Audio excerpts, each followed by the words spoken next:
Abdii akkan kutanne abdii kutadhu. Barreessaan Miratuu Shaanqoo Giddii.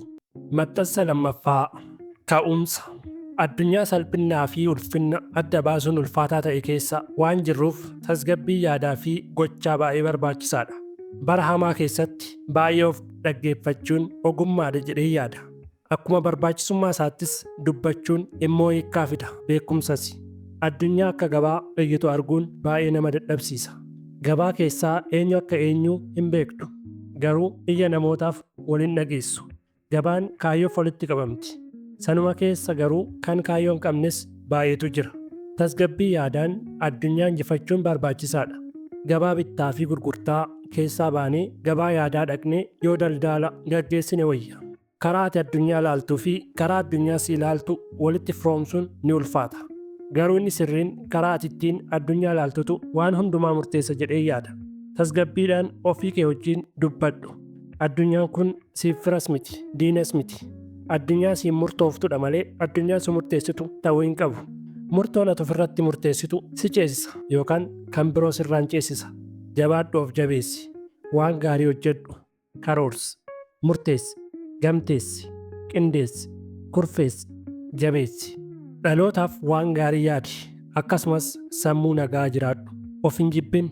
Isas yookaan ishees hin jibbin. Har'i kee kaleessaa fi boriif riqicha giddu galeessaati. Garuu borii kee baay'ee jaaladhu. Boriin kee qabeenya har'a bira hin ga'amne ta'ullee garuu qabeenya abdatamuudha. Kun ka'umsa kitaabichaa ga'umsa isaa irratti akka arginus abdii guutuun qaba. Abdii akka hin kutanne abdii kutadhu. Boqonnaa tokko. Yoom duutaa? Dafii du'i. Jechi Dr. Daani'el Ameeniin yoon jalqabe gaariidha. Innis akkas jechaa waa'ee jireenyaa Life is C between B and D. Kana jechuun foormulaa jireenyaa fi du'aa of keessaa qaba. C choice. Kana jechuun jireenyi filannoo irraa akka eegalu jechuudha. B birth jechuudha. Kana jechuunis jireenyi dhaloota kee irraa eegala. Inni kan foonis ta'ee kan hafuuraa dhalachuu irraa eegala. D days jechuudha. Inni kun immoo waa'ee du'aati. Egaa mata duree koo waliin kan wal qabatu isa kana. Bu'aan nuti lafarratti buusnu kan du'aati moo kan jireenyaati? Du'uun hiika qaba. Yoo jireenya hiika qabu jiraanneerra ta'e. Yeroo lubbuun jirru waa hin dalagne yoo ta'e dafnee du'uun keenya baay'ee barbaachisaa ta'a. Kanaafuu jireenya sii jalqabee taphni isaa B fi D jidduu ta'e jiraanna jechuudha. Kanaafuu Dr. Daani'el Ameen hiika jireenyaa karaa namni kam hin hubanneen salphaatti nu hubachiisan. Jireenya sii jalqabee taphni fi hiikni isaa B fi D jidduu ta'edha. Kanuma waan ta'eef dafii du'i. Yoo waan qajeelaa hojjechuu hin dandeenye dafii du'i. Namaaf wanta gaarii yaaduun sitti ulfaata yoo ta'e dafii maraadhu. Ija gaarummaan nama ilaaluu hin dandeessu yoo ta'e dafii jaami. Miilli kee iddoo gaariitti nama hin geessu yoo ta'e dafii naaffadhu. Qarshiin kee dhalootaa fi biyya hin oolchu yoo ta'e dafii deegi. Beekumsi kee dhaloota ija hin qaru yoo ta'e dafii doofi. Walumaa galatti wanta gaarii hojjechuun sirraa fagaateera taanan dafii addunyaa kana gadhiisii godaani.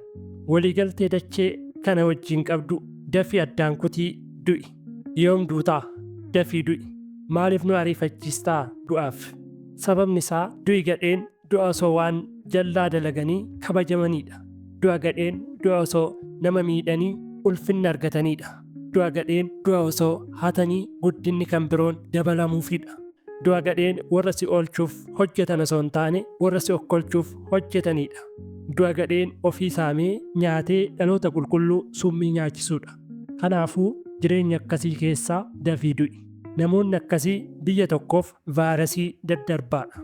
Amalli isaanii dhaloota baay'ee balleessa. Kanaafuu dafanii du'uu qabu. Isaaniif jireenyi guddaan kan argamu nama miidhuu keessatti malee nama hirbuu keessaa miti. Du'i lama hin jiru. Du'uuf jiraachuun garaagarummaa tokko qofa qabu. Du'i sirriin jiraachuu jedhama. Jireenyi hiika hin qabne immoo du'a jedhama. Maaliif duuta jechuun maaliif hin duutu jechuudha. Jiraachuun kee sitti hin mi'oofne yoo ta'e du'uun kee baay'ee filatamaadha. Namni tokko osoo jiraachuu qabu jiraachuu qaqqabuuf fiigaa jira. Guyyaan du'a kee kan si gaafatamuuf guyyoonni ati jiraachaa jirtus du'aan waliin caalu waan ta'eef jireenyi wal xaxaadha. Abbaatu qajeelfatee itti fayyadama. Waan ati duuteef gadduu hin qabnu. Bu'aa ati addunyaa buusuu qabdu waan dhabneef gaddina malee. Maaliif duuta namaan jechuun maaliif jiraachaa turtee jechuudha. Jireenyi jiraachuu irra caala. Jiraachuun abbaadhuma itti jiraatu fakkaata. Jireenyi garuu ulaagaa qaba. Jireenyi hundumtuu jireenyaa miti. Guyyaa du'a keen si gaafachaa jira. Sababni isaas du'a malee jireenya hiika hin qabnetti kan nama furu hin jiru. Jireenya hiika hin qabnetti kan nama furu du'a dafanii du'aniidha. Bu'aa osoo buusanii kan du'anis baay'eetu jiru. Bu'aa osoo hin buusin immoo kan lafarra guutanis baay'eetu jiru. Furmaanni nama bu'aa hin buusnee dafee du'uudha. Akkamitti guyyaa du'a koona gaafatta jechuu dandeessa? Akkamittiin si gaafachuu dhiisa osoo ati dhaabbitti awwaallamtuu? Jirraaf hin jirreen hin jirruuf jirraa caalti. Jira garuu hin jiru jechuun du'ee hojiin isaa jiraachaa jira jechuu ni caala. Ammayyuu hojiin isaa lubbuu qaba jechuutu caala. Ammayyuu jiraadhu. An jiraachuu keen barbaada. Garuu kaayyoo keetu yoom duuta jedhee akka ani si gaafadhu na taasise. Yoom duutaan yoomiif duuta jechuudha. Namoonni tokko tokko lubbuun har'a du'anii galgaluma sana namoonni waa'ee isaa irraanfatu. Yoo baay'ate hanga guyyaa sagaliitti isa yaadatu. Hanga guyyaa sagaliitti iyyuu kafanni isaa waan fannifamtuuf isa ilaalaa yaadatu. Kafanaa yaadatamuu Rabbi si haa oolchu. Tokko tokko immoo fotoo isaa ilaalaa yaadatu malee hojii dhalootaan hin yaadatamu. Kunis sanuma. Guyyaa dhaloota kee irra guyyaan du'a kee hiika qabaachuun dirqama. Gaafa dhalatte of hin beektu. Gaafa duutes of hin beektu jechuun immoo baga duutee jechuudha. Jireenya kee tasgabbiin ilaali. Du'a dafanii du'an keessaa ba'iitii du'a raawwii hojii qabuun yaadatan. Jabaadhu. Har'uma irraa eegaliitii du'a akkamii du'uu akka qabdu itti yaadi. Yoo waan gaarii hojjechuu fi namaaf waan gaarii yaaduu hin dandeessu ta'e immoo sa'aa 24 turuun keeyyuu dhalootaaf summiidha.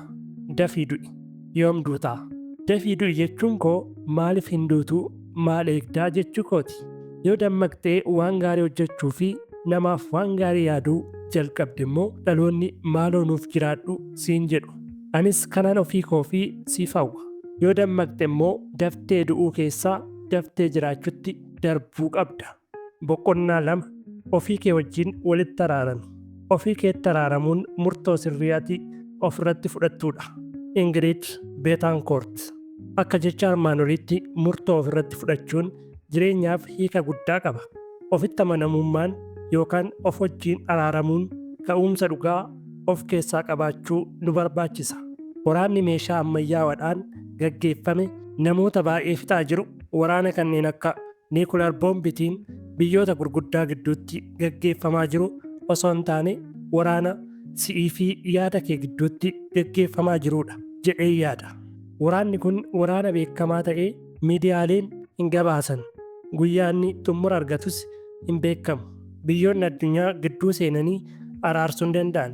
Waraanni kun waraanaati ofii kee waliin taasiftuudha. Eenyu akka injifatus hin beekamu. Lolichis hanga gaafa ati addunyaa kanarraa duututti hin dhaabbatu. Sababa waraana kanaan wantoonni baay'een ni badu. Waraannis keessatti eegale kun biyyallee balleessuu ni danda'a. Maatii kee fi mul'ata kees waraana kanaan dhabuu ni dandeessa. Ganamaa hanga galgalaatti waraana kanarraa bilisa ta'uu hin dandeessu. Waraanni kun guyyaa guutuu, torban guutuu, ji'a guutuu fi waggaa guutuu kan taasifamudha. Kan injifatus kan injifatamus namuma tokko. Waraanni kun gaggeessitoota loltootaa fi loltoota kutaa kutaatti qoqqoodaman baay'ee qaba. Rasaasni waraana kana irratti taasifamus hin dhumu. Innis rasaasa yaadaa jedhama. Rasaasni kun gaafa ati duutu qofa xumura argata. Furmaanni waraana kanaa jira. Waraana kana namni biroo gidduu si seenee dhaabsisuu hin danda'u.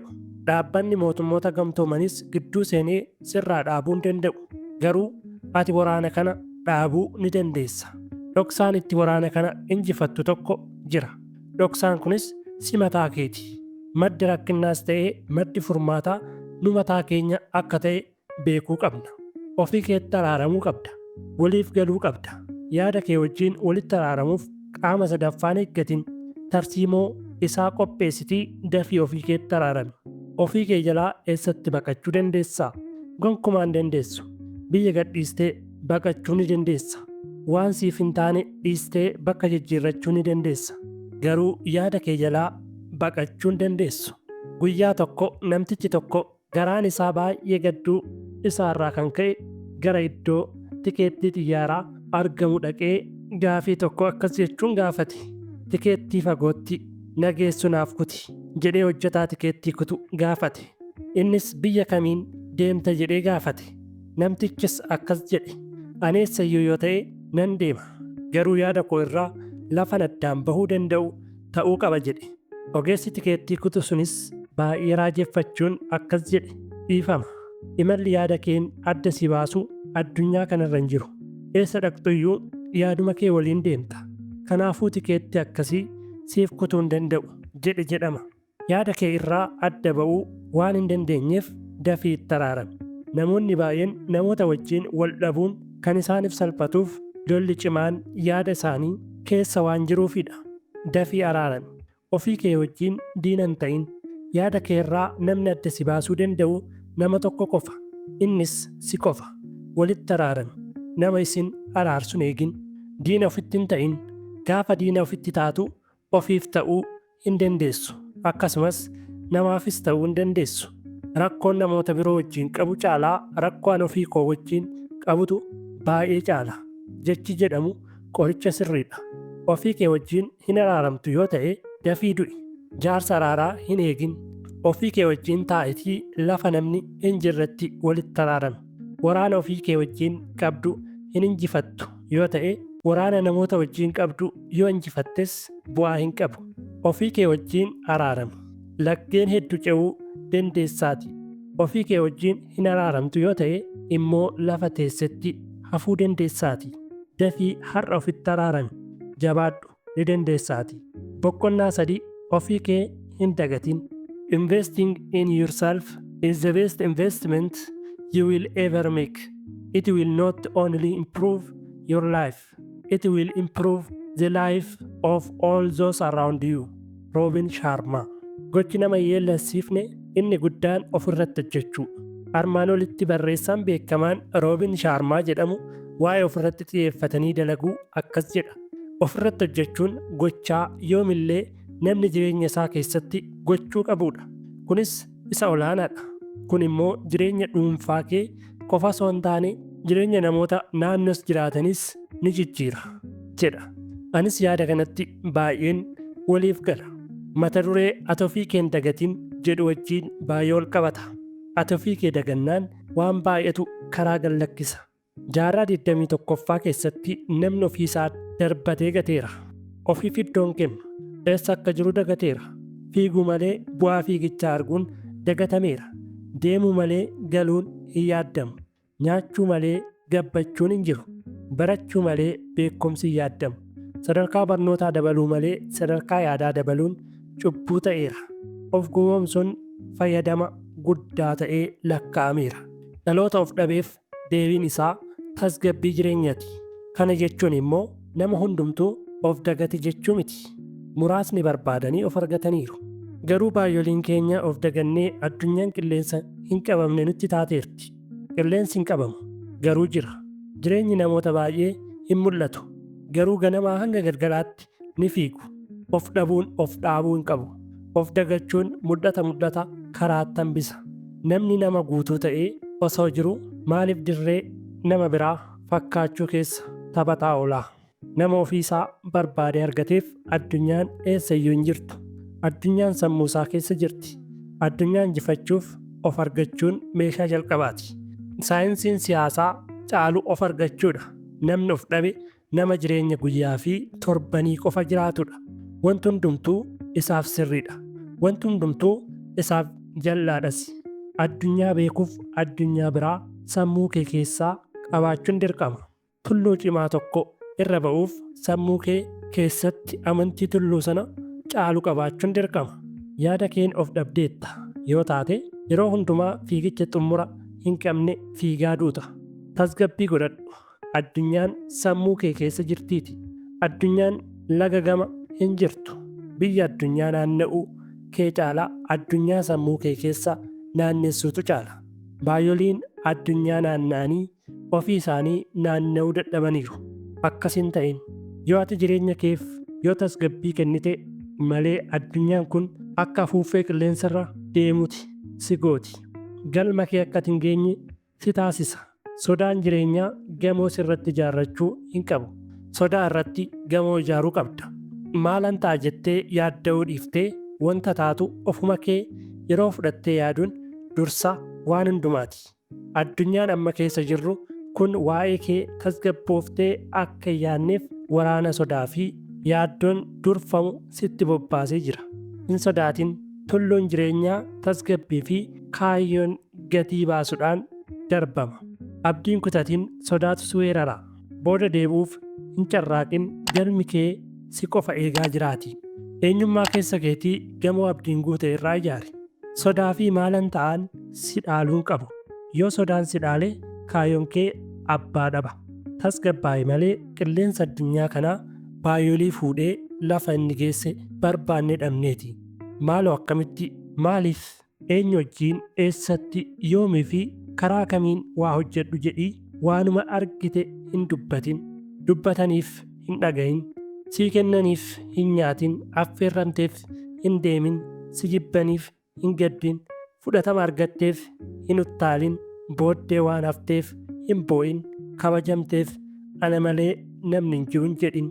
Baratteef barnoota waan fixxen sitti fakkaatin. Garuu kana hundumaa madaalitii ofii kee adeemsisi. Of hin dagatin.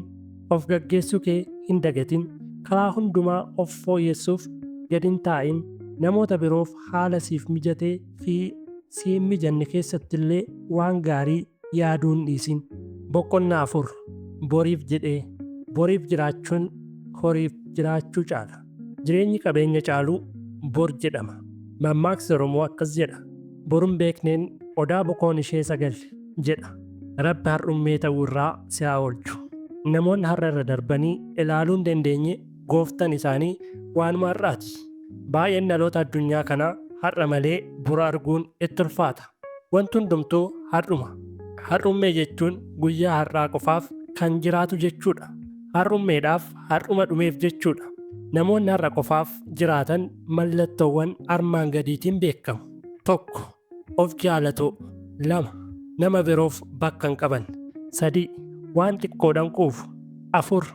Sobaa fi dhugaan isaaniif adda addummaan qabu. 5.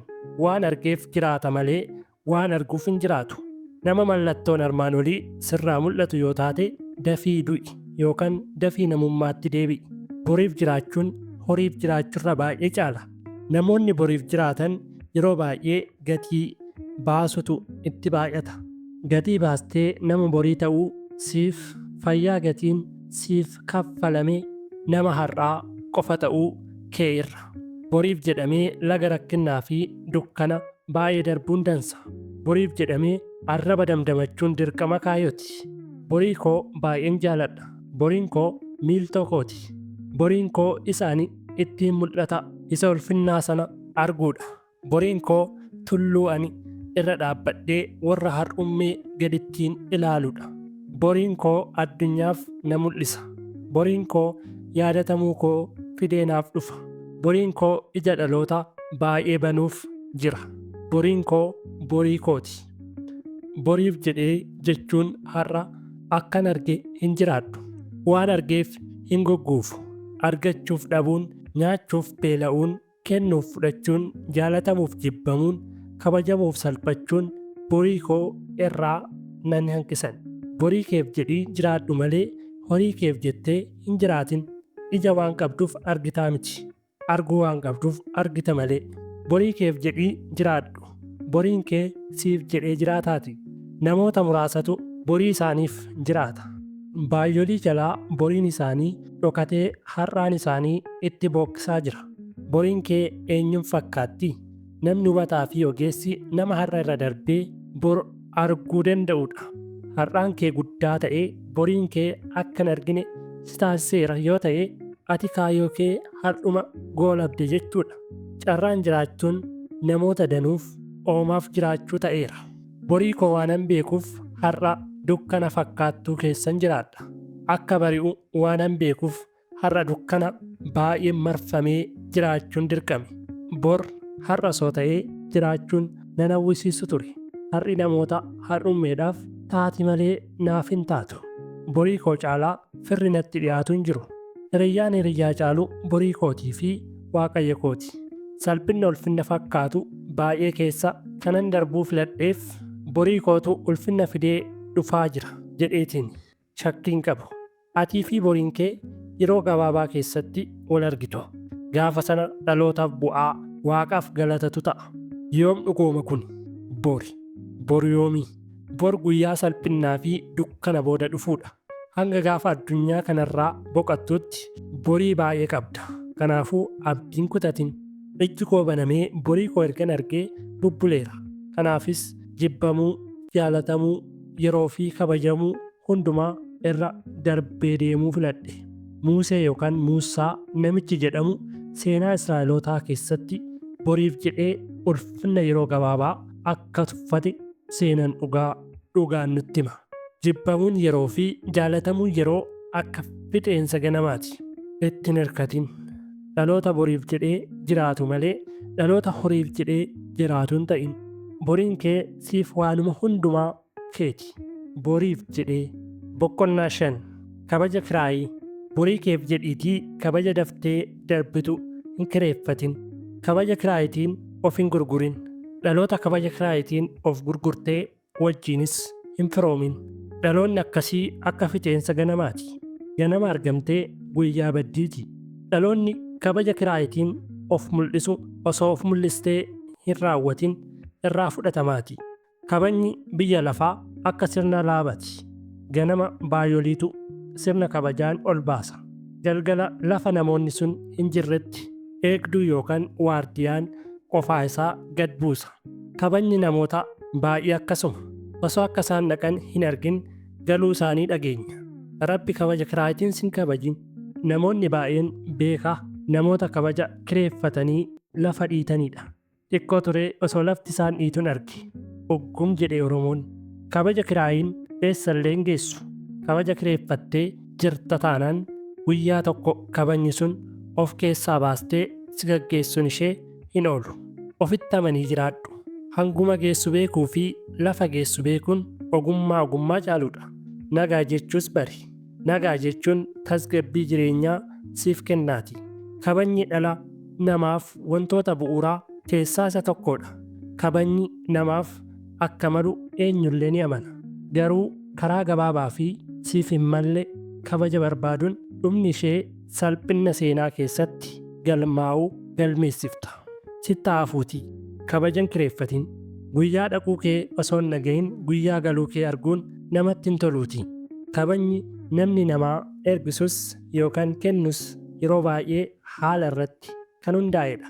Kaleessa baay'ee kabajamanii har'a baay'ee kan kabaja dhaban argineerra. Kabaja jechuun namni kennee kan sirraa fudhatu jechuu miti. Siif liqeessee kan liqii si gaafatus miti. Siif ergisee naaf deebisi kan siin jedhus miti. Kabaja jechuun kanati akka dhala namaatti Waaqayyo akka bifa isaa fi fakkeenya isaatti si uumuun argatteedha. Dabalataanis kanati maaliif akka jiraattuu fi maal hojjettee darbuu akka qabdu beekuun waan qabatamaa hojjechuun hojiin kee siif kennuu fi gumaacha kee dhaloonni fayyadamuun argamuudha jedhee yaada. Kanaafuu kabaja hin kireessin akkasumas hin kireeffatin. Qabeenya bor baduu fi dhufuuf jettee beekamtii boru baduu fi dhufuuf jettee ol ba'uu fi gad bu'uu boru dhufuuf jettee kabaja hin kireeffatin. Hin yaadda'in yoo bari'e ni dhiha. Yoo dhi'es ni bari'a. Lachuu isaayyuu hin oolu. Maaliif yoo jette lachan isaaniyyuu harka kee hin jiru. Jiraachuus hin danda'u. Dhaloota wantoota xiqqoon kabaja kiraayii barbaadu keessaa dafii ba'i. Eessayyuu ga'uu waan dandeessu miti waan ta'eef of gaafadhu. Balbala ofitti cufiitii of gaafadhu. Tulluu barbaadii irratti ol ba'iitii wantoota keessa ooltu baay'ee gad ilaali. Dubbii bitaa fi mirgaa caalaa kasi baasu isa si keessaa akka ta'e amani. Adaraa kabaja kiraayiin baay'eetu of gowwoomse. Kabajni kiraayii ola deemaa dhaloota baay'ee karaatti hambifte. Yoo kabaja kiraayii keessa jirta ta'e dafii godoo kabaja kee ishee ulfinnaa fi tasgabbii sammuu qabduutti deebi'i. Gaafa sana mul'ata kee tokko jettee irratti hojjechuu jalqabdaati. Kabaja kiraayii keessatti hafuu kee irra mana kiraayii keessatti hafuu kee wayya. Boqonnaa 6 gatii kee fi abjuu kee. Dargaggeessi umurii 17 Yoosef yookaan Yuusuf jedhamu bar tokko obboloonni isaa abjuu isaa dhaga'anii qarshii 20tti gurguran. Dargaggeessi kun hin hanne akkasumas yakka ta'e hin dalagne. Kan inni gurgurameef gatii abjuu isaati. Namoonni waan baay'eef wal jibbuu danda'u. Ani garuu waa'ee jibbamuu abjuuti kan an dubbataa jiru. Obboleessa kan gurguruuf maaliif? Atis gurguramaa jirtuuf maaliif? Maaliif si jibbu? Baay'oliin. Maaliif si ajjeesuu barbaadu? Deebiin isaa yoo abjuu sirrii qabaatte abjuu keef akka ta'e hin dagatin. Gatiin abjuu kee meeqaa? Gatiin abjuu du'as ta'uu danda'a. Hanga du'aatti qophaa'i. Abjuu du'aatti dabarsee si kennus qabaachuu dandeessa waan ta'eef. Obboloonni Yoosef isa gurguruu kan danda'aniif borii isaa sodaatan malee waan biroo miti. Baay'ee namatti tola. Borii keef gurguramuun carra qabeessummaadha. Boriif dhiitamuun kabajamuudha. Warri si gurguran borii kee sodaatan waan ta'eef osoo jabaattee abjuu kee dhugoomsite inni isaan sodaatan hin ooluuf. Abjuun hin hiikamne abjuu hin abjootamneen wal hin caalu. Namni baay'een abjuu akka qabu dubbata. Osoo walirraa hin kutin dubbata. Waa'ee abjuu irra deddeebi'anii dubbachuun takkaa abjuu dhugoomsee hin beeku. Haalli addunyaan kun mul'isaa jirtu baay'een abjuu dhalootaa gowwoomsa malee dhugoomsee hin beeku. Abjuu keef itti gaafatamummaa fi abbummaa fudhachuu kan qabu si qofa. Jireenya diraamaa dhumaa fi hiika hin qabne hin taphatin. Abjuun hiika hin qabne jechuun abjuu hiikamuu hin dandeenye jechuu miti. Hiikamuu ni danda'a. Garuu nuti hiika itti hin kennine ta'a malee. Abjuu keef jalqaba irratti hiika kan barbaadu si qofa. Namoota abjuu qaban jedhan bakka 5tti qooduuf yaaliin jira. Kun hubannoo mataa kootiti. 1 warra abjuu isaanii karaatti cabsan. 2 warra abjuu isaanii kireessan. 3 warra abjuu isaanii dagatan. 4 warra abjuu isaanii gurguran. 5 warra abjuu isaanii hiikuudhaan dhugoomsan. Kanneen armaan olii keessaa kan baay'ee gatii nama kaffalchiisu garuu dhalootaaf furmaata ta'u warra abjuu isaanii hiikuudhaan dhugoomsanidha. Fiixaan ba'umsa kee kan murteessu abjuu keetti hiika kennuudhaan. Abjuu kee hiikuu dandeenyaan fiixaan ba'umsi siif karaa irra bu'eera jechuudha. Sababni jireenya namootaa ba'uu fi galuun isaa hiika dhabeef abjuu isaanitti hiika kennuu dhabuudhaan. Dafii abjuu keetti hiika kenni. Gatii baay'ee si kaffalchiisuu ni danda'a. Garuu carraan ati qabdu tokko abjuuf hiika isaa barbaadudha. Abjuun an jechaa jiru isa halkan hirriba keessa agartan miti. Inni an dubbachaa jiru abjuu hiika jireenyaati malee isa hirriba keessaa argan miti. Gatiin kee meeqa yoo jedhan meeqa jettee deebistaa? Akkamittis gatii kee tilmaamtee dubbachuu dandeessaa? Mee gaaffilee kanneen sirriitti ilaali. Gatiin kee hanga barnoota keetiiti. Gatiin kee hanga mindaa keetiiti. Gatiin kee hanga mana jireenya keetiiti. Gatiin kee hanga qabeenya qarshii kee baankitti kuufatteeti. Gatiin kee hanga teessoo aangoo keetiiti. Gatiin kee hanga lafati jirtuuti. Baadiyaa yookaan magaalaa, biyya alaa yookaan keessa. Gatiin kee hanga namoonni waa'ee kee sitti himanidha. Gatiin kee hanga baay'ina hiriyyoota keetiiti. Gatiin kee hanguma har'a irra jirtuudha. Gatiin kee hanguma duuka buutota keetiiti. Gatiin kee hanguma lammii keessaa dhalatteeti. Gatiin kee hanguma namni miidiyaa fi bakka adda addaatti si beekudha. Gatiin kee hanguma dubbii keetiiti. Gatiin kee hanguma dhaabbata ati keessa hojjettuuti. Gatiin kee hanguma namoonni waa'ee kee dubbatanii. Gatiin kee hanguma rakkina kee har'aati. Gatiin kee hanguma jibbamuu fi jaalatamuu kee har'aati. Gatiin kee hanguma biyyoota addunyaa naannofteedha. Gatiin kee hanguma teeknooloojii fayyadamteedha. Gatiin kee hanguma namoota beekamoo beektee fi wajjin jiraatteedha. Akka yaada kiyyaatti gatiin kee inni dhumaa kanneen armaan olitti tarreessee miti. Gatiin kee kanneen armaan olitti tarreeffaman baay'ee caala. Gatii hin qabne caalaa kan akka gatii hin qabne kan gatii hin qabne hin jiru. Gatiin kee hanguma gatii keetiiti malee hanga gatii nama biroo miti. Gatiin kee hanga lafa geesse osoo hin taane hanga lafa geessuuti. Gatiin gatii caalu abjuu qabaachuun abjuu kee hojiitti hiikkachuu keeti. Kanaafuu gatiin kee gatii keeti. Gatiin kee meeqa yoo jedhan sitti hin himu jedhiin. Sababni isaas gatii kee namni beekuu waan hin dandeenyeef. Gatiin koo gatii kooti. Boqonnaa 7 abdii akka hin kutanne abdii kutadhu. Bara keetitti abdii hin kutatin. Galma ga'uuf dhoksaan koo abdii kutachuu dhiisuu kooti. W. Churchill. Akkan abdii hin kutanne abdii kutadheera. Abdii kutannaatti naaf himi. An abdii kutachuu akkan hin dandeenye. Warri abdiin keessaan karaa beekamuuf hin beekamneen isin duraa dadhabe har'aa kaasatii abdii kutannaadhaan of eeggadhu jedhaani. Biyyi lafarraa summiin dhalootaa fi fiixaan ba'iinsa abdii kutachuudha. Wantoota abdii nama kutachiisan keessaa muraasni: 1. Namootatu abdii nama kutachiisa. 2. Barnootatu abdii nama kutachiisa yookaan barachuu dhabuu fi baratanii hojii dhabuutu. 3.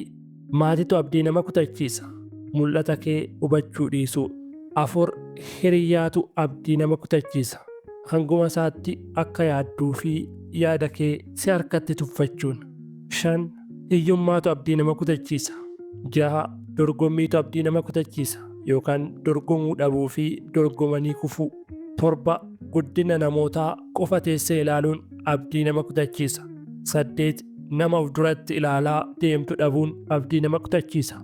9. Yaadni kee fi lafti ati jirtu gaafa wal faallessu abdii nama kutachiisa.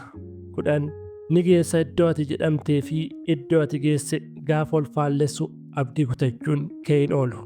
11. Beekumsi kee fi lafti jirtu gaafa wal faallessu abdii ni kutatta. 12.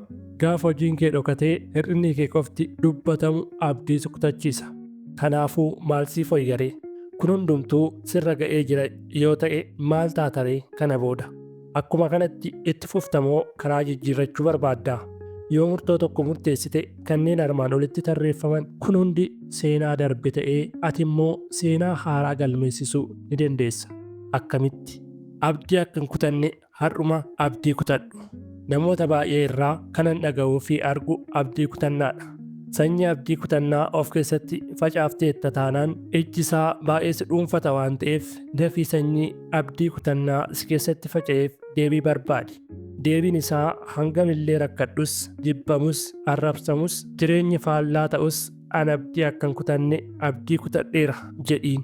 Wanti dhageessuu fi argitu abdii kan si kutachiisan yoo ta'e illee ani abdii kutachuuf yeroo hin qabu jedhiin. Abdii kutachuuf yeroo qabda taanaan abdii horachuuf immoo yeroo argachuu hin dandeessu.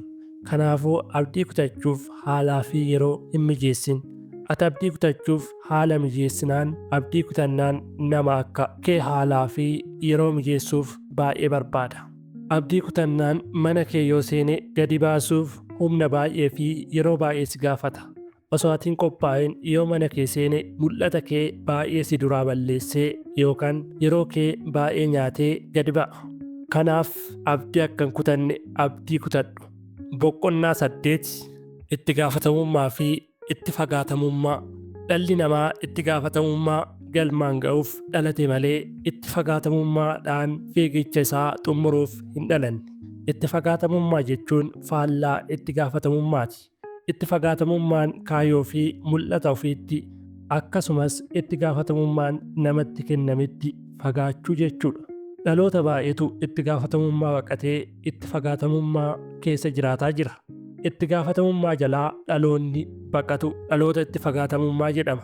Hoogganaas ta'ee hoogganamaan itti gaafatamummaa jalaa baqataa jiru taanaan itti fagaatamummaa keessa jiru jechuudha. Kaayyoo mul'ataa fi abjuu uumamteef carraaqaa hin jirtu taanaan kan si rakkisu itti fagaatamummaa keeti.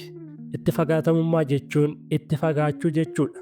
Nan ilaallatu maaltu na dhibe nama biroo gaafadhuu fi an dhimmicha keessaa hin qabu jechuudha. Baqachuun nama hin baasu, dhiisuun nama hin of galchu. Kanaafuu dhaloota itti gaafatamummaa fudhachuuf qophaa'u ta'e. Biyya itti gaafatamummaan nama harkaa bu'ee miilaan deemaa jiru keessatti itti fagaatamummaan iddoo guddaa argatee nu rakkisaa jira. Biyyi itti gaafatamummaan nama harkaa bu'ee miilan deemaa jiru keessatti itti fagaatamummaan iddoo guddaa argatee nu rakkisaa jira. Kanaaf koottaan hin dammaqnaati. Dammaquun furmaata itti gaafatamummaa ofii sirriitti galmaan ga'uu fi itti fagaatamummaa immoo hir'isuuti. Dammaqiitii itti gaafatamummaa fudhadhu. Itti gaafatamummaan yoo baqatanis nama hin baqatu. Baqachuu dhiisitii ofitti fudhachuu shaakali. Saayinsii itti fagaatamummaa yoo keessummeessuu jalqabde itti gaafatamummaa akka fudhanne si taasisa. Itti gaafatamummaa walakkaan hin jiru.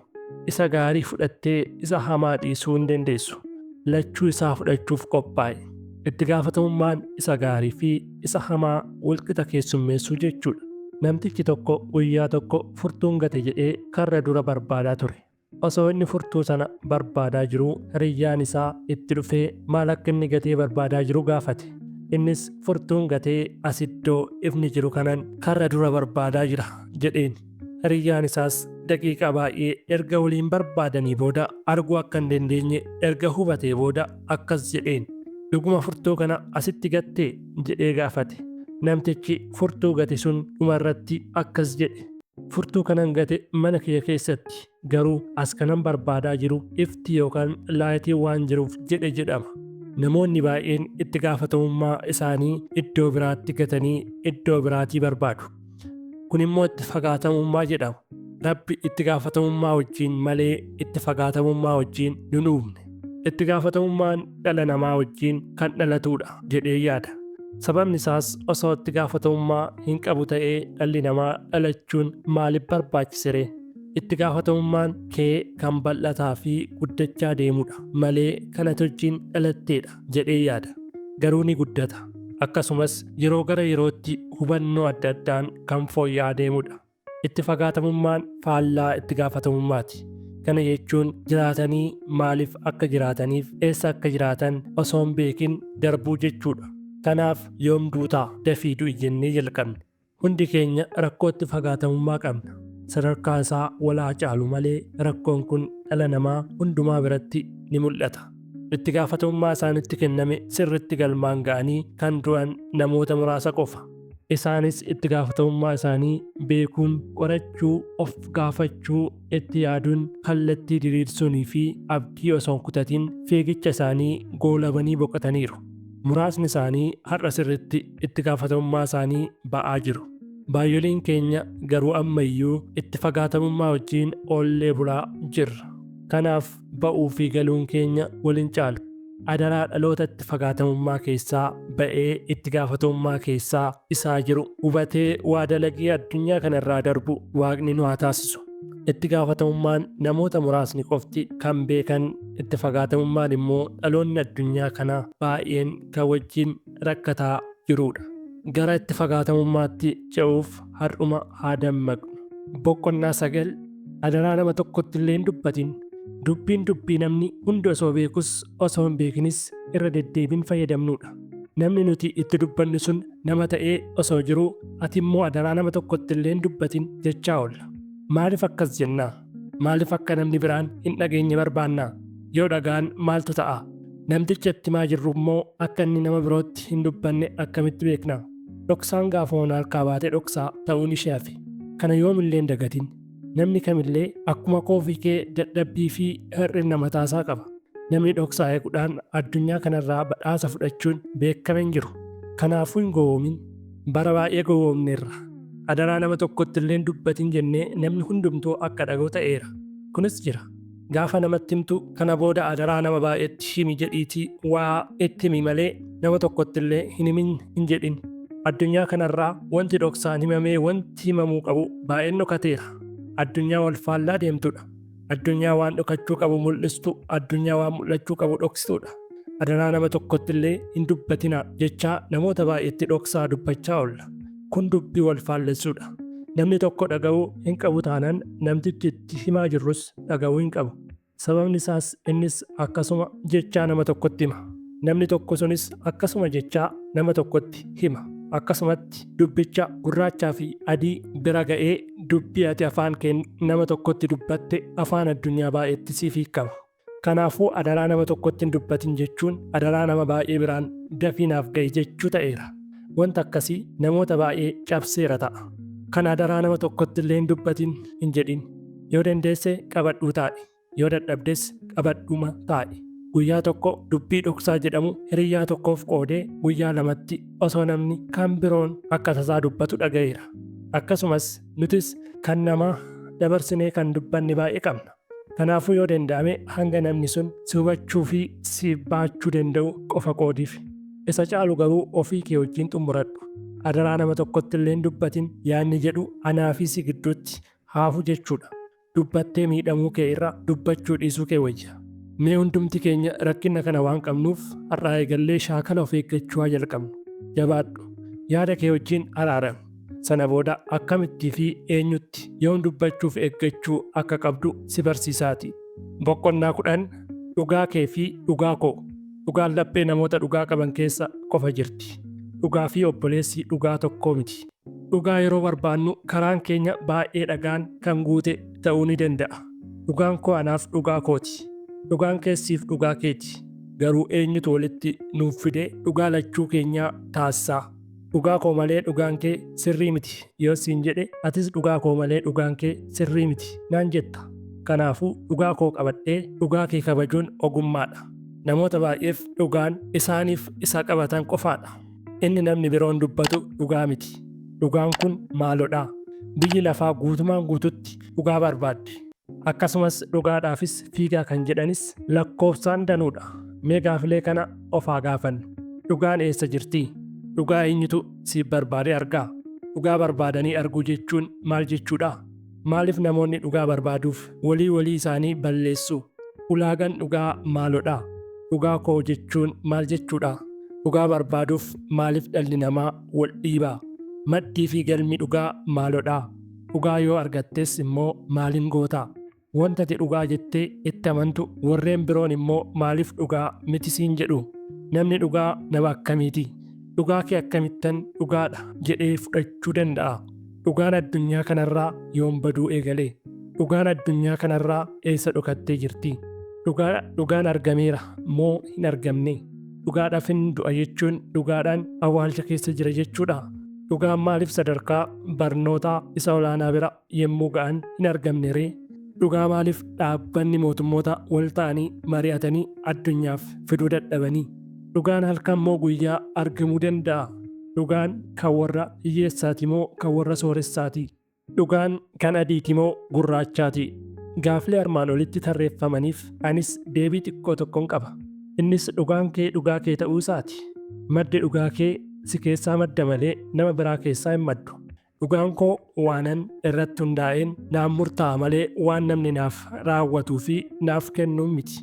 Anaaf dhugaan koo madda jireenya keenya isa ta'e uumaa kooti. Dhugaan akkaataa baay'een ibsamuu danda'a. Garuu dhugaa inni sirriin si keessaa madda. Dhugaan si keessaa jalqabe lafa baay'ee ga'uu danda'a. Nama baay'eefis ga'uu ni danda'a. Dhugaa barbaachaa laga baay'ee hin ce'in. Dhugaan si keessaa jalqabee as achi adeema malee gamaa jalqabee gara keetti hin adeemuti. Beektonni saayinsii fi siyaasaa baay'een dhugaa barbaaduuf bara isaanii fixu. Anaaf dhugaan gabaa bitamuu fi lafa argamuu hin qabu. Dhugaan nama keessaa madda. Namoota keessaa maddee dhaloota borii ijaara. Dhugaa wajjin walitti hin araaramne yoo ta'e soba wajjin fira lafaa yookaan fira cimaa taaneerra jechuudha. Dhugaan gabaadhaan bitamu. Dhugaan jireenya dhugaa nurraa barbaada. Dhugaan saayinsii baay'ee caalaa sammuu qulqulluu fi yaada garaa qajeelaa nurraa barbaada. Dhugaan obboleessa keef waan gaarii yaaduu jaalata. Dhugaan akka ofii keetti nama biraa gaarii akka yaaddu sirraa barbaada. Dhugaan karaa qajeelaa fi gaarummaa ati naaf yaaddu sirraa barbaada. Dhugaan kee dhugaa keeti jechuun dhugaa keessa kee jiru kan siif namaafis boqonnaa kennu jechuudha. Dhugaan sirraa fagaannaan boqonnaa sammuu hin qabaattu. Dhugaa mana keetii gad baastee soba wajjin bulta taanaan dhugaa walii galtee si wajjin qabu dafee addaan kutuu barbaada. Sana booda dhugaa koo jechuu dhiiftee soba koo jechuu jalqabda. Dhugaa keef dhugaa koo eenyutu walitti fida yoo naan jette dhugaa keessa keenyatu walitti nu fida. Dhugaa of keessaa hin qabnu taanaan yoomillee jireenya abdii qabu hin jiraannu. Dhugaan biyyoota guddatan miti kan inni jiru. Dhugaan biyyoota guddataa jiran biras miti kan inni jiru. Dhugaan lafa maddasaa jira. Maddi dhugaan dhugaa barbaada. Dhugaan dhugaaf firooma. Dhugaan dhugaarraa jalqaba. Dhugaan siyaasaa miti. Dhugaan xiinsammuu miti. Dhugaan mucaa dhugaa qaba. Dhugaan qajeelina, qulqullummaa, sammuu fi garaa barbaada. Dhugaan iddoo sobni itti moo'ee hin jiru. Dhugaan iddoo jibbaa hin jiru. Dhugaan ija qaba, ni arga. Harka qaba, ni qaqqabata. Miila qaba, ni adeema. Gurra qaba, ni dhaga'a. Sammuu qaba, ni yaada. Dhugaa awwaalanii yoo galan warri awwaalan osoo mana hin ga'iin dursee mana isaanii taa'ee isaan eega. Dhugaan beekaadha. Dhugaan hiyyeessas sooressas miti. Dhugaan ofuma isaatiiyyuu qabeenya. Kanaafuu dhugaa koo fi dhugaa kee madda isaatu murteessa. Dhuguma jechuun maqaa Rabbii yookaan Waaqaan kakachuu dhugaa kee fi dhugaa koo jechuu miti. Baay'een keenya maqaa uumamaan kakachuun dhugaa waan qabnu nutti fakkaata. Dhugaan madda isaa murtaa'a malee jechootaan murtaa'aa miti. Adaraa dhugaan kee fi dhugaan koo akka dhugaa dhugummaa ta'uuf wanta dhugaa irraa maddee dhugaa ta'ee dhugummaa isaan gochaan mirkanaa'ee dhugaa ta'ee haa ta'u. Boqonnaa 11 maaliif baddee? Wanti haaraan maaltu jira? Biyya kanatti maaliif badde jechuun jecha waliigalaa ta'eera. Maaliif badde siin jechaa akka ati hin jiraanne kan barbaadutu baay'ate. Maaliif baddee siin jechaa baduu keef boolla tokko hir'uu 100 siif qota. Galata Rabbii garuu har'a geesseetta boruufis hin yaadda'in. Maaliif baddee siin jechuun maaliif hin mul'attu yookaan dhiheenyattis nagarree jechuu fakkaata. Garuu karaa kan biroo immoo baduu kee siif mirkaneesseera. Yoo namni maaliif badde siin jedhe maaliif ani hin baduu jedhii deebisi kana booda. Sababni isaa amma si argee si gaafata malee ati akkuma baddetti osoo achumaan haftee maal godha ture? Jechoonni akkasii yeroo dhiyoo asitti biyya kana weeraraniiru.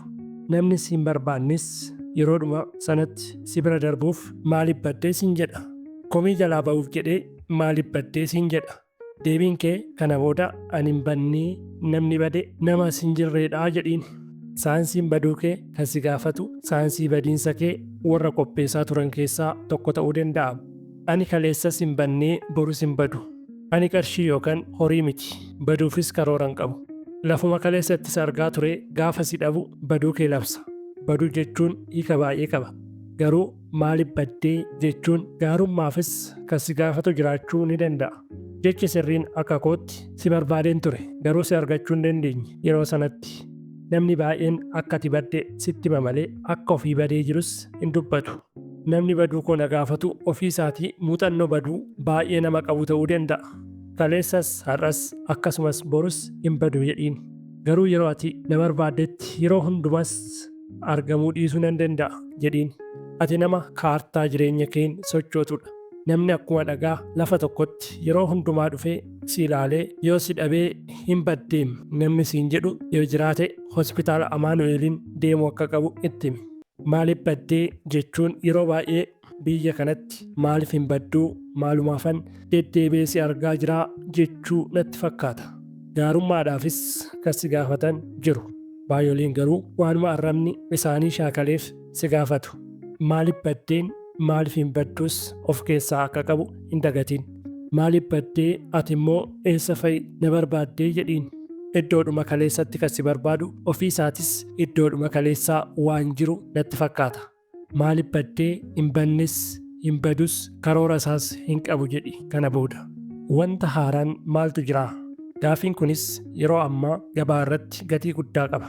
Ganamaa galgala namoonni akkuma wal arganiin wanta haaraan maaltu jira jedhu. Wanta haaraa ilaalchisee yaada lama qaba. Tokko wanti haaraan baay'eetu jira yookaan guutuudha. 2 wanti haaraan gonkumaan jiru. Jalqaba irratti ilaalchi wanti haaraa ittiin gaafannu maalidha? Wanta haaraa nuti barbaannu maalidha? Maaliif immoo guyyaa hunda gaafannaa? Wanta haaraan ati argachuuf hawwitee dhabde maalidha? Wanti haaraan jira jechuun yoo yeroo fi fayyaa qabaatte wanti haaraan jiru jiraachuu keeti. Jiraachuu kee immoo yoo fudhatte wanti haaraan yeroo hundumaa jiraachuu kee keessa jira. Osoo jiraachaa jirtuu wanta haaraa gaafatta taanaan siif wanta haaraan ati gaafattu du'as ta'uu danda'aati. Osoo jirtuu waan haaraa hin gaafatin. Wanti haaraan jiraachuu keeti. Ati jireenya kee itti amantee jiraataa jirta taanaan wanti haaraan jiraachuu keessaa argama. Wanti haaraan hin jiru jechuun samii gaditti wanti haaraan akka hin jirre immoo namtichi ogeessa addunyaa kanaa Solomoon Daawit jedhamu tokko nuuf barreesseera. Wanti haaraan jira. Wanti haaraan hin jiru. warri waan haaraa eegdan wanti haaraan jiraachuu kee keessa jira. Boqonnaa 12 Addunyaa abbaa hin qabne. Gaaffilee murteessoo waa'ee addunyaa kanaa. 1. Addunyaan kana eenyuti? 2. Addunyaa kana eenyutu bulchaa? 3. Addunyaa jechuun maal jechuudha? 4. Addunyaa irratti beekamu jedhu namoonni baay'een maal jechuudha? Addunyaa irratti beekamu jechuun ulaagaan isaa hoo? 5. Qabeenyaan addunyaa dursuu jechuun maal jechuudha? 6. Addunyaan kun eessa turtee? Gara fuula duraattis eessa deemtii? Akkasumas maal taatii? 7. Addunyaan kun yoom baddii? Kitaaba koo kanaan duraa keessatti jechuunis siif galeera kitaaba jedhu keessatti addunyaa si keessa akka ta'e barreesseen ture. Amma immoo addunyaan kan eenyuu akka taate gaafachuudhaan eegaleera. Addunyaan kun abbaa qabdi moo jedheen yeroo dheeraaf of gaafachaan ture. Kanaafin barreessuuf dirqame. Addunyaan kun kan eenyuti? Namni kan kooti jedhee kaartaa liizii itti fudhate jira moo? Qabiyyee abbaa kootitis jedhee kan kaartaatti baafate jira moo? Kan abbaa addunyaa kanaan barbaadaa jira. Addunyaan kun kan warra kan kooti jedhanii miti. Addunyaan kun kan warra biyyoota irra naanna'aniis miti. Addunyaan kun kan warra lafuma jiran jiraatanii sammuu addunyaa of keessaa qabaniiti. Sammuu addunyaa of keessaa qabda taanaan abbaa addunyaa kanaa si'i. Baay'ooliin biyyoota addunyaa kana akka naanna'anitti dubbatu. Kunis gaariidha. Garuu ofii isaanii naanna'uun isaanitti ulfaateera. Abbaan addunyaa kanaa abbaa addunyaa sammuu isaa keessaa qabudha. Sirna addunyaan ittiin of bulchitu keessaa inni guddaan sirna beekumsaa fi teeknoolojii akkasumas gaggeessummaa sammuu dhaloota ceesisu waan ta'eef kana hubattee ittiin of gaggeessinaan addunyaan kan keeti. Addunyaan kan namoota qophaa'oo ta'aniiti malee kan namoota taa'anii jijjiirama eeggatanii miti.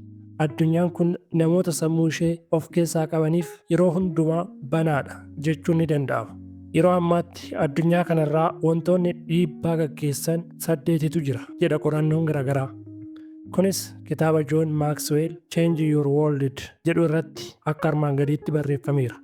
Wantoonni dhiibbaa gaggeessan 8 kunniinis 1. Mootummaa, 2. Barnoota, 3.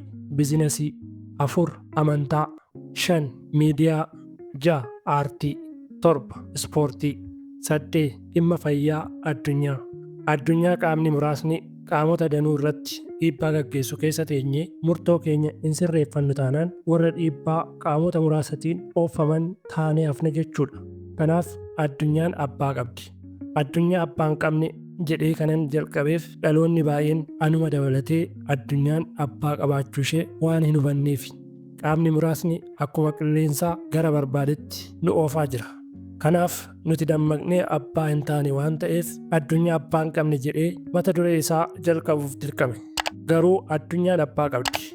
Abbaan addunyaa nama irratti dammaqee yoo gabaa yaadaa seene ofii isaa dursee jijjiiramaaf qopheessuun deebii addunyaan kun isarraa barbaadu ol deebisuuf yoo dursee argamedha. Addunyaa kee situ jijjiirrata. Addunyaa namni jijjiiree siif hin kennu. Furtuun isaa namticha harka jira malee si harka hin jiru. Yeroo ati dubbattu eenyu akka si dhaga'uu qabu situ murteeffata. Balbala banamaa hin eegin. Balballi banamee si eeguu kan oduu fi rakkina qofaati. Balballi jijjiiramaa yeroo hundumaa hanga bira geessee bantutti cufamaa sitti fakkaachuu danda'a. Addunyaa abbaa hin qabne har'aa eegalii abbaatti ta'e. Galmee kee situ barreeffata. Galma kees situ ga'uu qaba. Abbaan addunyaa warra sammuu addunyaa fi ilaalcha addunyaa of keessaa qabanidha. Namoonni baay'een iddoo guddaa fi nama guddaa fakkaatu malee miillii fi sammuun isaanii waanuma naannoo isaanii qofa keessa naanna'a. Addunyaa kee yoo sirreeffatte addunyaan sii alaa siif sirra taati. Addunyaan kee yoo sirrate addunyaan sii alaa baay'eef sii mijataati. Namoonni waa'een addunyaa kanaa isaaniif hin galle yeroo hundumaa jijjiirama qaama biroo irraa eegu. Jijjiiramni kennaa miti. Jijjiiramni kan eeggamu osoo hin taane kan itti adeemamudha. Boqonnaa 13 ulaagaa malee ba'e. Addunyaa ulaagaa baastu keessa jirra. Ulaagaan dhumaan osoo ni ba'a ta'e baay'ee bu'aa qaba ture. Garuu rakkinni addunyaa kanaa yeroo ammaa ulaagaa malee ba'utu baay'ate. Barnoonni barnoota malee kennamu akkuma nu rakkise wanti baay'een ulaagaa malee ulaagaa ta'ee ba'aa jira. Ba'aas ture. Boris ni ba'a. Addunyaa kana waan ijaan mul'atu caalaa waan hin mul'annetu ishee gaggeessa. Addunyaan kun nuti waanuma argaa jirra malee isheen harka lafa jalaatiin gaggeeffamaa oolti. Dubbii qoosaa fakkaatu garuu hiika qabu tokko akkas jedha. Mucaa tokkotu waggaa baay'ee erga baratee booda gaafa eebbasaa carraa gaafii gaafatamuu argatee akkas jedhe. Barsiisota keenya warra osoo hin baratin nu barsiisanii asiin nu ga'aniif galanni haa ga'u jedhee dubbate jedhan. Kana jechuun mucaan sun eenyurraa fi maal baratee achi ga'e jechuudha. Osoo hin baratin warra barsiisan yoo taane dhaloota osoo hin baratin barsiisuuf qophaa'u oomishna jechuudha. Kunis ulaagaa malee ba'ee jechuudha. Addunyaa ulaagaa baastee ulaagaa malee baay'ee gaggeeffamtu baay'ee argineerra. Kan akka ulaagaa baasuu salphatu hin jiru. Ulaagaa beektota baay'een qophaa'u argineerra. Warrumtu ulaagaa sana qopheessan immoo ulaagicha cabsuuf ulaagaa biraa osoo isaan qopheeffatanis argineerra. Ulaagaa malee ulaagaa baasuu fi ulaagaa ba'ee cabsuufis ulaagaa ba'utu nu rakkise. Addunyaan ulaagaa baay'ee baaftee wal jiraachisaa as geesse. Garuu yeroo hundumaa ulaagaa baay'een yeroo ilaallamu ulaagaa malee ba'e. Sirna beekamtiin kennameef caalaa sirna beekamtiin qabnetu caala. Murtoon addunyaa rakkisaa jiru isa sirnaan murtaa'e osoo hin taane kan lafa jalaan murtaa'edha. Ulaagaa malee ba'e jechuun ulaagaa akka namni ittiin jiraatuu fi ittiin of gaggeessu ta'ee kan ba'e garuu yeroo sirriitti ilaallamu ulaagaa guutuu kan hin dandeenye jechuudha. Yeroo ulaagaa baastu atumti ulaagaa baasuuf ulaagaa akka guuttuu mee of ilaalimee. Ulaagaa malee ba'utu ulaagaa ta'ee akka ulaagaatti nu gaggeessaa taanaan nutis osoo ulaagaa hin guutin yookaan ulaagaa sanaa ol taanee osoo jirruu ittiin gaggeeffamna jechuudha. Ulaagaan ba'ee hojiirra osoo hin oolin inni isa diigu osoo ba'uu argina.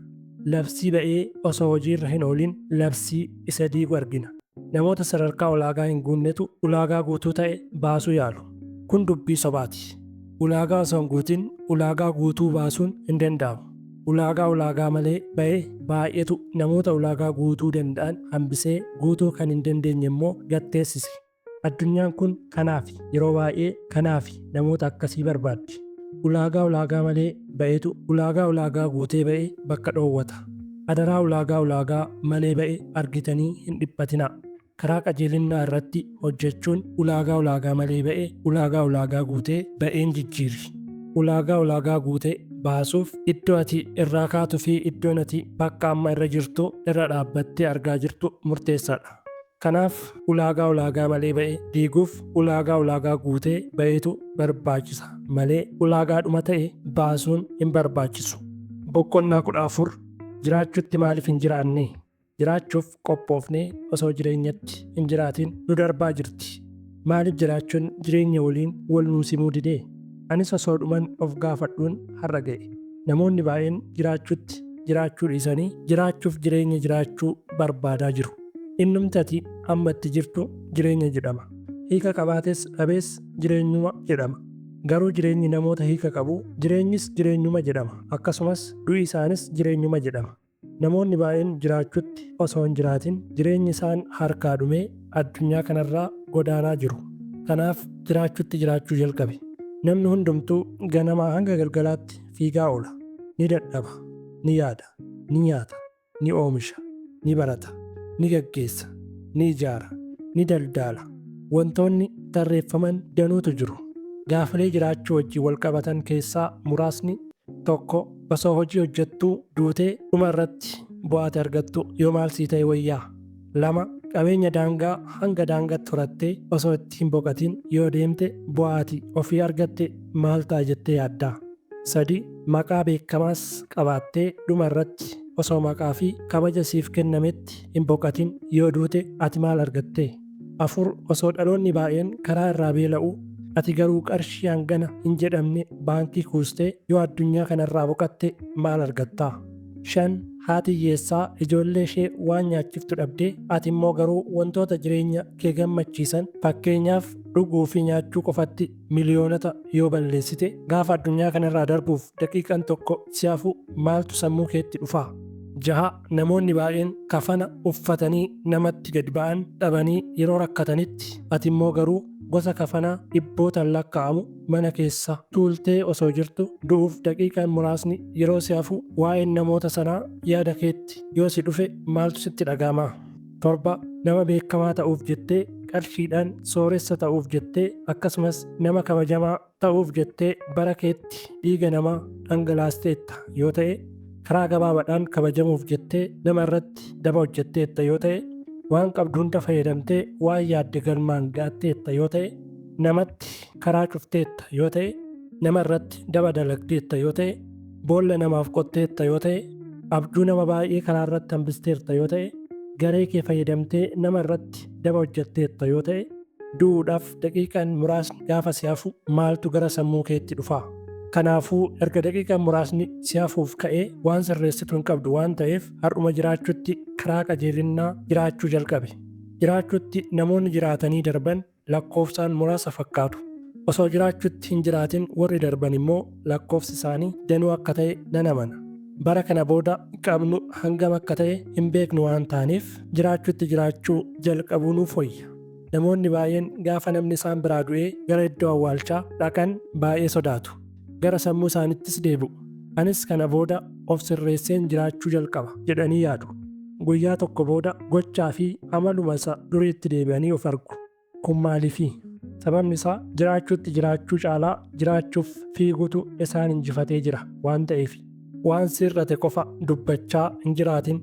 Wanti siif ta'ee baay'ee waan jiruuf isumatti jiraataa boriif immoo karaa qajeelinnaa karoorsaa jiraachuutti caalchisii jiraadhu. Jiraachuutti osoo hin jiraatin jechuun jireenya jiraachuu wajjin osoo wal hin argin dhume jechuudha. Kanaafuu koottaa har'aa kaanee jiraachuutti jiraachuuf jiraanna. Boqonnaa 15 waggaa 10 booda maal taataa? Gaaffilee kana mee of haa gaafannu. Amma eessa jirtaa? Bakka amma jirtu dhaabbattee waggaa 10 booda waan ta'uuf hawwitu sitti ni argamaa? Yoo maal hojjedheen wantan ta'uu barbaade san ta'a? Eenyu wajjin yoon qindoomee fi hojjedheen achi ga'uu danda'a? Dandeettii koo akkamiin yoon itti fayyadameen achi ga'uu danda'a? Rakkin har'a keessa jiru kana akkamitti injifadheen waa'ee waggaa 10 booda yaaduu danda'a? Tarsiimoo akkamii qabaachuun qaba? Namoota wajjin walitti dhufeenya akkamiin qabaachuu qaba achi ga'uudhaaf? Jireenya kee ammaa irraa maal eegda waggaa 10 booda waan ta'uu dandeessuuf? Raawwiin koo guyyaa guyyaa yoo akkam ta'een achi ga'uu danda'a? Rakkinoota ani hin yaadin yoo na mudatan akkamittiin furee darbuu qaba? Jijjiirama ilaalchaa fi gaggeessummaa akkamiin yoon ofirratti qabaadheen achi ga'uu danda'a? Kitaabota akkamii yoon dubbisee galma koo kanaan na ga'uu danda'u? Amaloota koo keessaa warra hin barbaachifne akkam godheen injifadhee guyyaa gara guyyaatti hir'isuu danda'a? Sochiiwwan fayyaa koo fi soorata koo wajjin wal qabatan yoon maal godhe wayyaa? Sadarkaa barnootaa koo kan fooyyessuu qabu maal irratti yoo ta'e galma koo kanaan na ga'uu danda'a? Boqonnaa yeroo akkamiitti fudhachuun qaba? Yeroo koo akkamiin yoon wal duraa duubaan itti fayyadamee naaf wayyaa? Namoota akkamiin gargaaruu qaba? Raawwii hojii koo fi itti gaafatamummaa koo natti kenname caalchisee tarsiimoo akkamiin raawwachuun qaba? Fayyadamni teeknooloojii koo yoo akkam ta'e naaf wayyaa? Mul'ata koo kana bifa kamiin maatii koos yaada guutuun na waliin hiriirsisuu danda'a? Ga'een ani guddina biyya koof ba'uu qabus maal fa'a ta'uu qaba? Kanneen armaan olitti tarreeffaman kun gaaffilee gurguddoo namni tokko galma isaa waggaa 10 booda ga'uu barbaadu of gaafatu jedhee yaada. Galmi ni ga'ama malee taa'amee hin eeggamu. Galmi manatti siif dhufu hin jiru. Galma kee ga'uuf tooftaa ati guyyaa guyyaatti fayyadamtee deemuu qabdu murteessaadha. Namtichi Biraan Tiraas jedhamu wantoota guyyaa guyyaatti hojjechuu qabnuu fi galma keenya isa guddaan nu ga'u ilaalchisee tuqaalee murteessoo armaan gadii kaa'eera. Tooftaan namticha kanaas ABCDE Method jedhamee waamama. Tokko A yookaan A kan bakka bu'u hojii baay'ee barbaachisoo. Kana jechuun dirqamaan kan ati amma dalaguu qabdu hojii yoo ati hin hojjenne ta'e balaa guddaa qaqqabsiisuu danda'u jechuudha. 2 B yookaan B kan bakka bu'u hojii barbaachisaa ati hojjechuu qabdu jedhama. Inni kun barbaachisaadha malee baay'ee barbaachisaa miti akka kan A jechuudha. Yoo hojii kana hin hojjenne ta'e balaa xiqqoo gaggeessisuu ni danda'a. Garuu balaa isa kan akka A sanaa miti. 3 C yookaan C kan bakka bu'u hojii hojjechuuf gaarii ta'e hojiin kun kan akka A fi B baay'ee barbaachisaa fi barbaachisaa miti. Garuu yoo hojjetame gaariidha jedhama. Yoo hojjetamuu baates balaa qaqqabsiisu hin qabu. 4 D yookaan D kan bakka bu'u hojii nama bakka buusuun dalagamuu danda'u. Kana jechuun namni biroon bakka si bu'ee hojicha dalaguu ni danda'a jechuudha. 5 E yookaan A kan bakka bu'u hojii hojjetamuu hin qabne yookaan hafuu qabu. Hojiin kun waan hin barbaachifneef hafuu qaba jechuudha. Ammaaf gonkumaa hojii barbaachisuu miti jechuudha. Tooftaan namtichi kun armaan olitti tarreesse galma kee waggaa 10 boodaa sana bira ga'uufis baay'ee si barbaachisa. Raawwiin kee guyyaa guyyaatti har'a hojjetaa jirtu jireenya waggaa 10 booda bira geessuuf baay'ee murteessaadha. Jireenya kee ammaa irraa maal eegda waggaa 10 booda waan ta'uu dandeessuuf? Jireenyi kee ammaa kun waggaa 10 booda isa amma jiraattuu gad taatamoo isaa ol taataa? Akkamittis beekuu dandeessaa? Deebiin isaa jecha beekaa namticha Piiter Diraaker jedhamuun addunyaa gara fuula duraa waan isheen taatu murteessuu yoo hin dandeenyillee boqonnaa 16 dhaga'uu fi dhaga'amuu. Listen with curiosity, speak with honesty, act with integrity. The greatest problem with communication is we don't listen to understand. We listen to reply. When we listen with curiosity, we don't listen with the intent to reply. We listen for what's behind the words. Roy T. Bennett. Hiikni dubbii armaan olii akkas jedha. Gaafa dhaggeeffattu onnee kee irraa dhaggeeffadhu. Amanamummaadhaan akkasumas garaa guutuun dhaggeeffadhu. Rakkoo guddaan kominikeeshinii yookaan dubbii wal gaggeessuu deebii kennuudhaaf dhaggeeffachuudha. Yeroo danuu deebiin deebisa jennee dhaggeeffanna malee na fayyada jenneen dhaggeeffanna. Garuu inni sirriin garaa keenya irraa na fayyada jennee yoo dhaggeeffanneedha. Deebii deebisuun qaba jennee dhaggeeffachuu hin qabnu dubbii nama biroo. Ajandaan dubbichaa ni fayyada jennee dhaggeeffachuutu caala jedha barreessaan kun. Maaliif waa dhaggeeffattu? Deebii kennuudhaaf immoo waan isin fayyaduuf dhaggeeffattu? Yeroo hundumaa wanti inni yookaan isheen dubbattuuf deebii kennuuf dhaggeeffattu taanaan wanti ta'e sitti irrateeraa waan ta'eef taa'ee of ilaali. Kana jechuun dubbii nama sanaaf deebiin hin kennamu jechuu miti. Deebii kennuu qofaaf hin qophaa'in. Jalqaba irratti ajandaa dubbichaa hubachuu fi faayidaa isaatiin xiinxaluu irraa eegani malee. Dhalli namaa dhaga'uu hin quufu. Dhaga'uun saayinsii cimaadha. The hardest science jedhama. Deebii kennuu qofaaf dhaggeeffachuu fi dhaga'amuu qofa barbaaduun immoo saayinsii dadhabinnaati. Kan yeroo hundaa dhaga'amuu qabu Waaqayyoon qofaadha. Namni jalqaba isaatii hanga dhuma bara isaatti walqixa dhaga'ame hin jiru. Hin yaadin akkasumas hin yaadda'in bara kee guutuu hin dhaga'amtuuti. Dhaga'amuun qabas jettee cirtee of hin fixin. Yeroo tokko ni dhaga'amta ta'a. Sana booda immoo carraa dhaggeeffachuu baay'ee argatta ta'a. Kanaafuu dhaga'amuu caalaa dhaggeeffachuun carraa guddinaa baay'ee of keessaa qaba. Yeroo hundumaa dhaga'amuu barbaaduun gatii kee xiqqeessa. Mi'a gatii gadaanaa yeroo hundumaa naannoo karaatiin dhabdu. Mi'a gatii olaanaa qabu bakka murtaa'ee fi dhaabbata murtaa'e qofa bira argatta. Kanaaf ati mi'a gatii jabeessa ta'uuf yeroo hunda dhaga'amuu caalaa dhaggeeffachuu filadhu. Akkasumas yeroo hunda barbaadamuun fedhin jibbamuunis ni jiraati. Olaantummaa qofa hin barbaadin gadaantummaanis ni jiraati. Kanaafuu ati dhaga'uu irratti yoo xiyyeeffatte dhaga'amuunis isuma keessa jiraati. Dhaga'amuun baay'ee gaariidha. Ni barbaadamas. Garuu dhaggeeffachuun immoo yeroo isaa eegee akka ati barbaadamtu godha. Deebii deebisuu qofaaf qophaa'uu fi dhaga'amuu qofa yaaduun dhukkuba sammuuti. Dafnee sana keessaa baanee saayinsii dhaggeeffachuu fi faayidaa saayinsii dhaggeeffachuu keessatti horachuu jalqabuu qabna. Dhala namaatti kan cimu dhaggeeffachuudha. Faayidaa olaanaas kan qabu immoo isuma. Kanaafuu dhaga'uu dura baay'ee dhaggeeffachuun fiixaan si baasa. Fiixaan bahaa si taasisa. Jabaadhu ni danda'amaati. Kan yeroo hunda yoo dhaga'ame hin quuffamne Waaqayyoon qofa. Inni yoo dubbates, yoo hojjetes akkasumas yoo callises wanti hundumtuu isarraa bareeda. Dhalli namaa hojii isaas barri isaas baay'ee murtooftudha. Kanaaf bara keenya keessatti yoo danda'ame baay'ee dhaggeeffachuu baruu qabna. Dhaga'amuun yakka jechaan jiraa miti. Yeroo isaatti baay'ee barbaachisaadha. Garuu baay'ee dhaga'amuu yoo barbaadde baay'ee dhaggeeffachuu bari. Saayinsiin dhaggeeffachuu lafa fagoo si deemsisaati. Saayinsii baay'ee cimaan baay'ee dhaggeeffachuu yoo ta'e illee dhaga'amuuf dursi baay'ee dhaggeeffachuudha. Jechi gurra lama afaan tokko jedhamu maal jechuu akka ta'e namoonni baay'een yeroo ibsan gurra lama afaan tokko jechuun si'a lama dhaggeeffadhu si'a tokko immoo dubbadhu jechuudha jedhu.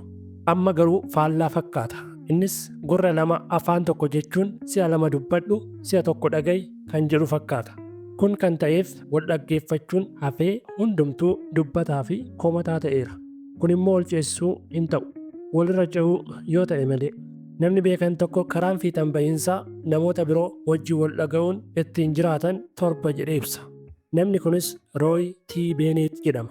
Karaa torban kunis tokko yeroo nama waamtu maqaa isaa waami itti tolaati. Waanuma agarteen hin waamin. 2. Nama kamittillee kabaja agarsiisi.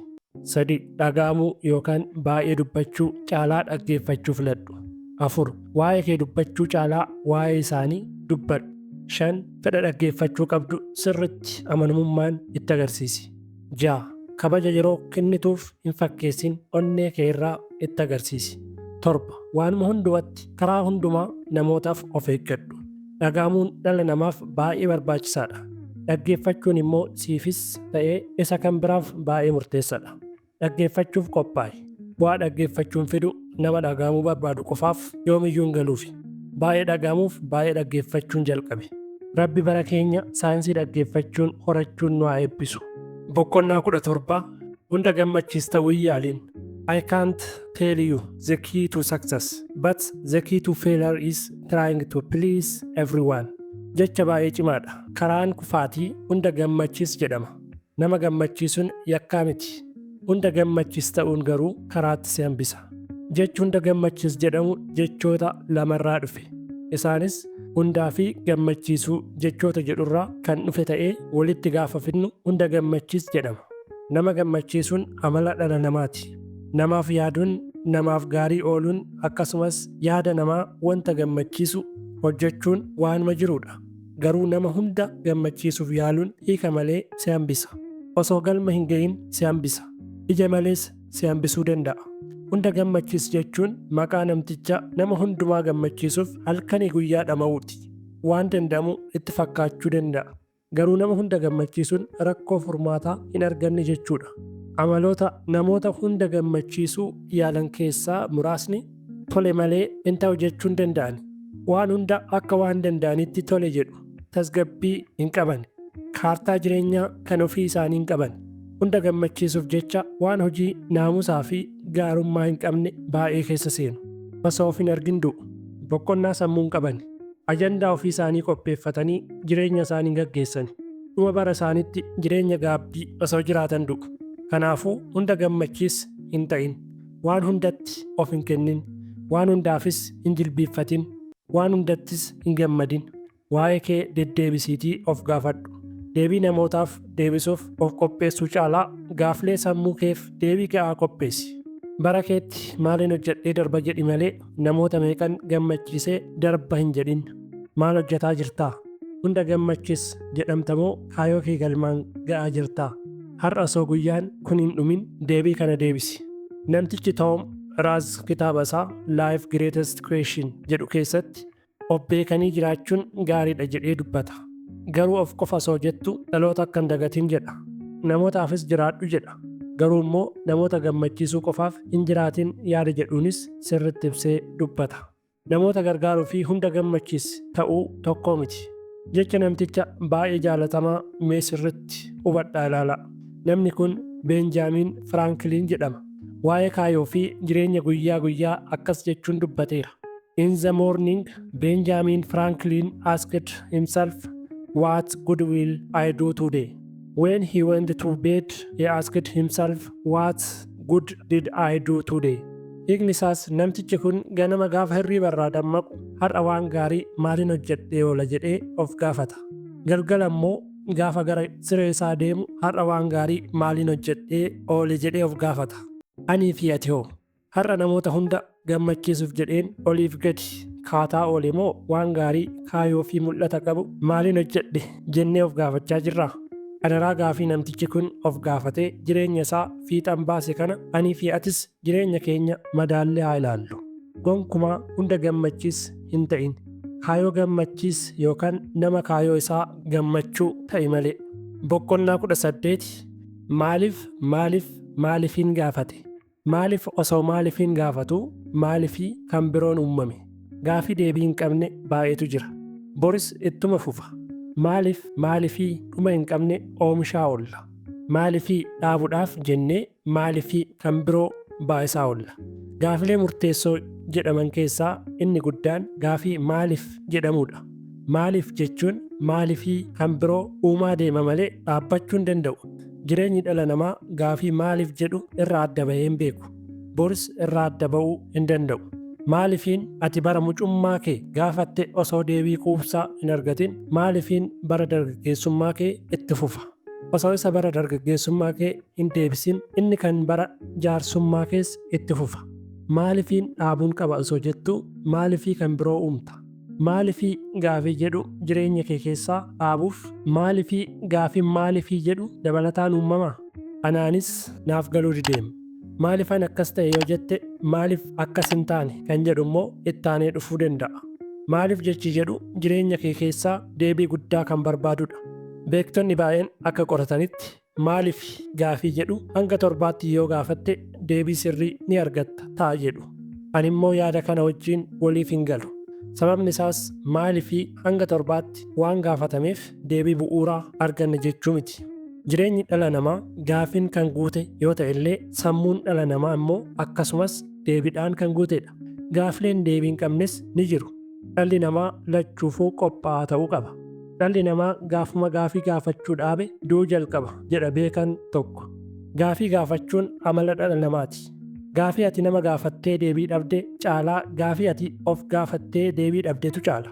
Sammuu keenya keessaa gaafilee baay'ee qabna kan namoonni nuuf hin beekne. Gaafilee namoonni nuuf hin argine baay'ee baannee deemna. Kan dhugaa caalaa sammuu keenyatti ulfaatan innis ganamaaf galgala gaafii maaliif jedhuun kan guutedha.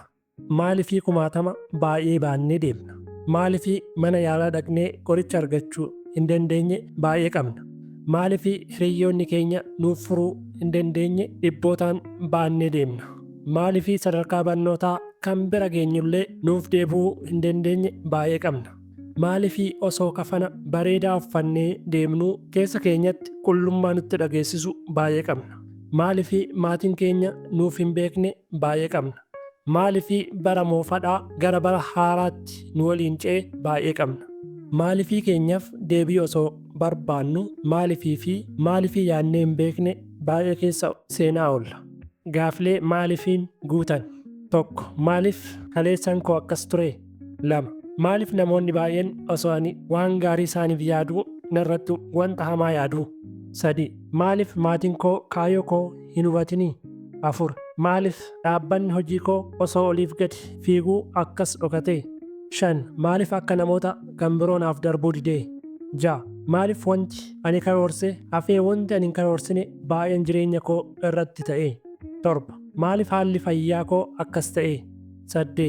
Maaliif tasgabbiin jireenya koo keessaa dhabame ganamaaf galgala yaaddoon na injifatee? 9. Maaliif barri hundumtuu anaaf yaaddoo jireenyaa ta'e? 10. Maaliifan jireenya injifachuu dadhabe? 11. Maaliif barnoonni gatii dhabe? 12. Maaliif wantoonni an sammuu koo keessaa namootatti hin dubbanne baay'een deebii dhabanii? Maaliifiin koo maaliif ta'ee itti fufee? Har'atti yaadi. Maalifiin deebii baay'ee argachuus akkasumas dhabuus ni danda'a. Garuu hundumaa madaalliidhaan ilaali gaafadhu. Madaalliidhaan deebisi. Maalifiin hin dhaabbatu waan ta'eef ati immoo dhaabbadhu ilaali. Namoonni baay'een kan maraataniif maalifii dhuma hin qabnetti dhuma gochuuf osoo jedhanii sammuun isaanii darba. Maalifii dhaabbattee yaaddu taanaan sammuu si dabarsuu ni danda'a. Maraatummaa caalu isa osoo namni siif hin beekin maraattuu fi maraatummaa caalu isa osoo namni siif hin beekin maraattuu fi isa ergatii fayyitee namoonni immoo maraatummaa kee dhaga'anidha. Maalifii baay'ee waan fiduuf osoo hin yaadda'in deebii tasgabbiin guute qofa kenniif. Jireenyi gaafii maaliif jedhu irraa fagaachuu hin danda'u waan ta'eef deebii tasgabbii maalifii guyyaa guyyaatti sitti dhufu bifa sin jeeqne qofaan keessummeessi. Horaa bulaa hubachiisa.